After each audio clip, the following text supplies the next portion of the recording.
Hello दोस्तों, आज हम सीखने वाली है 1 एकड़ में कितना जमीन होता है। यानी 1 एकड़ में कितना डेसिमल जमीन होता है, कितना डिसमिल जमीन होता है, उसी के बारे में हम जानेंगे। लेकिन यह सब जानने से पहले हम सबसे पहले यह जान लेते हैं कि खेत को मीटर में नहीं मापा जाता है, जबकि इसे फुट मीटर में ना नाप के इसे स्क्वायर मीटर में नापते, यानी मीटर स्क्वायर में इसको नापते, क्योंकि इसमें लंबाई भी होता है और चौड़ाई भी होता है, और लंबाई चौड़ाई को गुना करेंगे तो स्क्वायर बन जाता है। इसलिए इसको इसमें नापेंगे तो मीटर स्क्वायर में नापेंगे, नहीं तो फुट स्क्वायर में नापेंगे। तो इतना बात समझ लिए। इसमें मान लेते हैं कि कोई इसका जो लंबाई है वह 5 चेन है। चेन एक यूनिट होता है जिसमें मापा जाता है।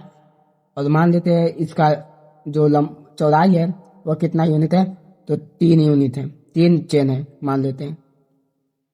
अब हम देखेंगे कि एक चेन है तो एक चेन में कितना फीट होता है। तो एक चेन का मान होता है, एक चेन में कितना फीट होता है, तो एक चेन में जो कि 66 फीट होता है। पता होनी चाहिए कि एक चेन में 66 फीट होता है। उसी प्रकार यहाँ पर 5 चेन है तो 5 चेन का मान कितना हो जाएगा, 5 चेन का मान हो जाएगा, यानी 5 से एक चेन में इतना, तो 5 चेन में 5 गुने में इतना हो जाएगा, इतना फीट हो जाएगा। इतना हो गया। अब इसमें गुना करेंगे तो कितना हो जाएगा, इसमें गुना करेंगे तो 330 फीट हो जाएगा। 330 फीट कितना निकल गया, इसका मान निकला 330 फीट। अब हम देखेंगे इसका चौड़ाई क्या है। इसका चौड़ाई है 3 चेन।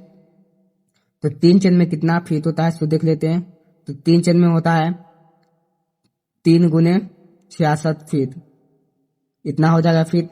और दोनों में गुना करेंगे तो 198 हो जाएगा, 198 फीट हो जाएगा, इतना हो जाएगा।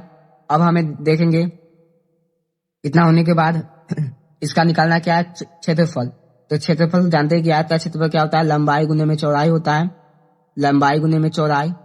तो ये दोनों का फीट आया, एगो पहला जो की लंबाई कितना फीट आया 330 फीट, तो 330 से गुना कर देंगे। और चौड़ाई आया 198, तो 198 और 330 से गुना करेंगे तो कितना आएगा, गुना करने पर इसमें आ जाएगा कितना, इतना आ जाएगा। इसको गुना करेंगे तो इतना फीट स्क्वायर आ जाएगा, फीट स्क्वायर या स्क्वायर फीट आ जाएगा इतना। अब इतना आने के बाद हम देखेंगे कि इसको फीट स्क्वायर को कैसे हम डिसमल में बदलते हैं, कैसे डिसमिल में बदलेगा। तो डिसमिल में बदलने के लिए सबसे पहले आप लोगों को इतना स्क्वायर फीट से जितना आया उतना स्क्वायर फीट से भाग देना होगा 435.6 डिसमिल से। इससे निकलेगा आपको डिसमिल, इतना डिसमिल। और इससे भाग देना है, इससे भाग देने पर कितना आएगा, इससे भाग देने पर 150 डिसमिल आ जाएगा। इसको भाग देंगे तो 150 डिसमिल आ जाएगा।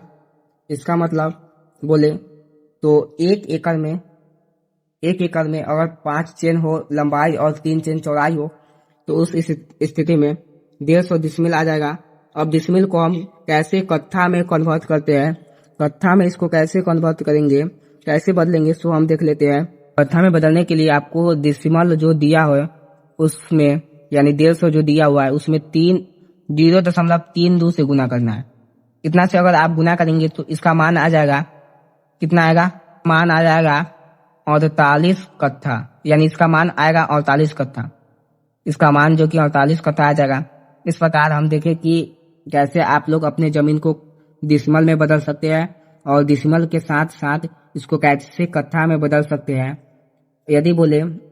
यदि लंबाई दिया रहे 5 चेन और 3 चेन चौड़ाई दिया रहे तो वह कितना कट्ठा होगा, वह 150 डेसिमल होगा और 48 कट्ठा होगा। तो ऐसे वीडियो देखने के लिए आप लोग मेरे चैनल पर नए हो तो चैनल को सब्सक्राइब कर दीजिए, लाइक कर दीजिए, बेल आइकन को प्रेस कर दीजिए।